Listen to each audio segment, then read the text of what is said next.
Class 12th आपका chapter number 3 का next topic शुरू हो रहा है, फीमेल रिप्रोडक्टिव स्ट्रक्चर। इससे पहले हमने मेल रिप्रोडक्टिव स्ट्रक्चर को पूरा किया था। कुछ जो इसको हमें पढ़ना है, थोड़ा सा पुराना वाला जो हमने पढ़ा है उसको ध्यान में रखना है, क्योंकि यहाँ कंपैरेटिव स्टडी होगी। कंपैरिजन करते हुए हम इस टॉपिक को कंप्लीट करेंगे। जिस तरीके से हमने वहाँ पर प्राइमरी सेक्स ऑर्गन्स पढ़े थे, है ना, वहाँ पर हमने वृषण पढ़ा था। यहाँ पर फीमेल है तो यहाँ पर हम ओवरी के बारे में पढ़ेंगे। ए पेयर ऑफ ओवरी यहाँ पर हम देख रहे हैं होती है फीमेल रिप्रोडक्टिव स्ट्रक्चर में प्राइमरी सेक्स ऑर्गन। हमें ये भी पता है कि प्राइमरी सेक्स ऑर्गन्स का काम क्या होता है। फीमेल गैमेट, यहाँ पर यार गैमेट का प्रोडक्शन करना और हार्मोन्स का प्रोडक्शन करना। तो यहाँ पर फीमेल ओवरी पढ़ रहे हैं तो फीमेल गैमेट एग होगा। ऐसे ही सेक्स हार्मोन्स जो होंगे वो प्रोजेस्टेरॉन, एस्ट्रोजन, जो कि हमारे बाद में इस एग की मैच्योरेशन और फिजियोलॉजिकल जो स्ट्रेंथ के लिए आगे काम आएंगे। उसी प्रकार से अगर हम यहाँ पर सेकेंडरी सेक्स ऑर्गन देखें, सेकेंडरी सेक्स ऑर्गन जो कि प्राइमरी सेक्स ऑर्गन की हेल्प के लिए हैं, ठीक है। तो इसमें आ जाएंगे यूट्रस, फैलोपियन ट्यूब,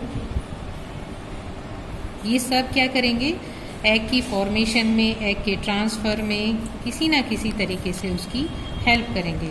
वजाइना, और थर्डली हम कह सकते हैं ग्लैंड्स, इनका सिक्रीशन काफ़ी हेल्पफुल होता है फीमेल सेक्स ऑर्गन के या एग की जितनी भी प्रोसीजर है उसको पूरा करने। अगर हम इनकी पोजीशन देखें, ओवरी मैंने कहा पेयर ऑफ ओवरीज होता है, तो ये पैल्विक रीजन में सिचुएटेड होता है, इनसाइड द बॉडी, ठीक है, पैल्विक रीजन में होता है, नीचे एब्डोमेन साइड में। और जबकि हमारा जो मेल रिप्रोडक्टिव टेस्टिस थी, वृषण थे, वो बॉडी के बाहर था। थोड़ा सा डिफरेंस यहाँ पर क्लियर करके चल रहे हैं। स्ट्रक्चरली अगर हम देखें तो इस तरीके से 2 पेयर्स ऑफ ओवरीज होती हैं। ये सस्पेंडेड रहती हैं। सस्पेंडेड जो रहती हैं वो पर्टिकुलर एक तरह से कह सकते हैं अटैच नहीं रहती, डायरेक्टली अटैच नहीं रहती। सस्पेंडेड का मतलब है लटकी हुई, एक तरह से हम कह सकते हैं। तो ये मीजोवेरियम नाम के लिगामेंट से सस्पेंडेड रहती हैं, ठीक है। और अगर हम देखें तो फिंगर लाइक प्रोजेक्शन, अगर मैं इसका स्ट्रक्चर आपका ड्रॉ करूं तो इस तरीके से थोड़ा सा फिंगर लाइक प्रोजेक्शन से एक फनल टाइप की गुजरती है।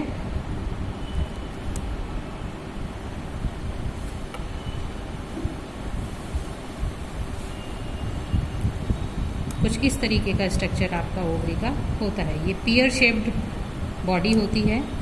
मेनली इसकी बॉडी को हम 3 भागों में बांट सकते हैं। ये फंडस होता है, ये आपकी बॉडी स्ट्रक्चर हो गया, पूरा बॉडी पार्ट हो गया, और ये सेरेविक्स हो गया, ठीक है।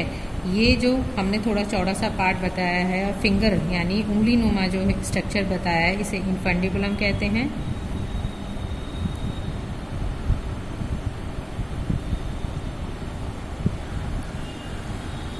ये जो फूला हुआ पार्ट रहता है इसे हम एम्पुला कहते हैं। इससे आगे वाला पार्ट स्थमस कहलाता है, और ये फंडिक पोर्शन कहलाता है, ठीक है।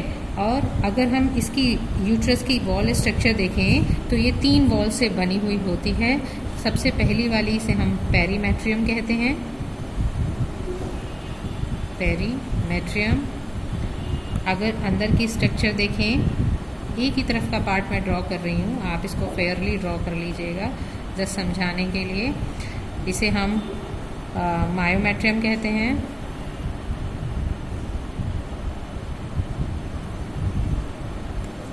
और एक इस तरीके से अगर हम कहें विग्योरस इलास्टिसिटी वाली सबसे अंदर वाली लेयर को हम एंडोमेट्रियम कहते हैं,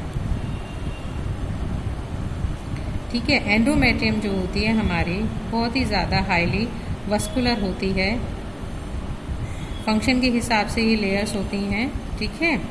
और यहाँ पर अगर हम ये देखें, जो यहाँ ये दोनों ओवरीज जो हैं, सेम स्ट्रक्चर आपका इधर की साइड भी बनेगा, पूरा बनाना है आपको, जस्ट राइटिंग के लिए मैंने इतना बता दिया है। इसमें आपके एग का निर्माण होगा और एग जो है वो इस फिंगर लाइक प्रोजेक्शन जो है सक्शन क्रिएट करते हैं और एग इस तरीके से यहाँ पर ट्रेवल करता है। एम्पुला और इस्थमस के जो पार्ट है यहाँ पर फर्टिलाइजेशन होता है, यानी निषेचन की क्रिया जो होगी एग और स्पर्म की, निषेचन की क्रिया एम्पुला में संभव होगी। फिर उसके बाद यहाँ से ट्रेवल करके ये यहाँ पर जो है बाद में अटैचमेंट होता है इसका, ठीक है। आप कह सकते हैं दो जगह, यहाँ पर निषेचन की क्रिया और बाद में निषेचन के बाद की जितनी भी आपकी स्टेजेस हैं उनको कवर करते हुए अटैचमेंट फाइनली यूट्रस से यहाँ पर होगा, ठीक है।